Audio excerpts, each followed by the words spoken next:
March 1971 পাকিস্তানিদের মিথ্যাচার ও অবিচার সমস্ত সীমা অতিক্রম করে গেল। 7 মার্চ বঙ্গবন্ধু তার ঐতিহাসিক ভাষণ দিলেন। প্রত্যেক ঘরে ঘরে দুর্গ গড়ে তোলো,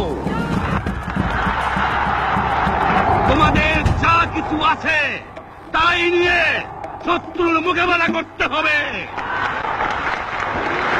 এবারে সংগ্রাম আমাদের মুক্তির সংগ্রাম, এবারে সংগ্রাম স্বাধীনতার সংগ্রাম। পশ্চিম পাকিস্তানি শাসকরা লুকিয়ে লুকিয়ে উড়োজাহাজ ভর্তি করে পাকিস্তানি সৈন্য জড়ো করতে লাগলো আমাদের দেশে।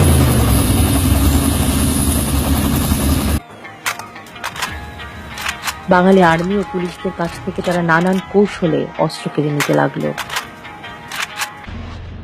এরপর এলো সেই ভয়াল 25 মার্চ। সে রাতে পাকিস্তানি সৈন্যরা একযোগে নিরীহ নিরস্ত্র বাঙালির উপর ভারী ভারী অস্ত্র শস্ত্র নিয়ে চাপিয়ে পড়ল। সারি বেঁধে সাধারণ মানুষকে গুলি করে মেরে ফেলতে লাগলো।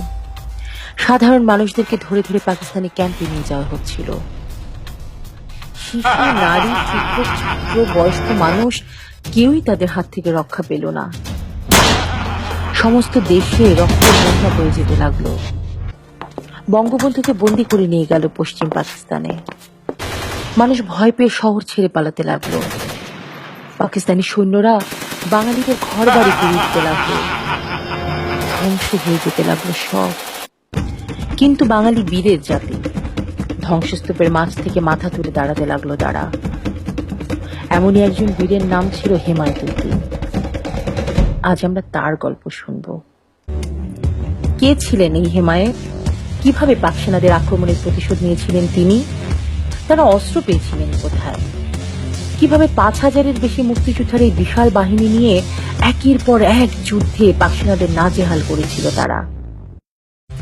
সেই দুর্ধর্ষ কাহিনী নতুন প্রজন্মের হাতে সহজে পৌঁছে দিতে যুদ্ধদলির প্রজেক্টের ব্যানারে আমাদের মুক্তিযুদ্ধ সিরিজের প্রথম কমিক্সটি প্রকাশিত হলো এবারের বইমেলায়।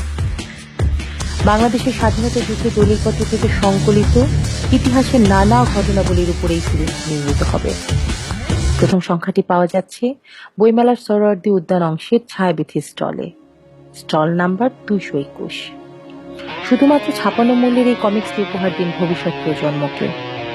ইতিহাস হোক উন্মুক্ত, পরিচয় হোক একটাই, মুক্তিযুদ্ধ।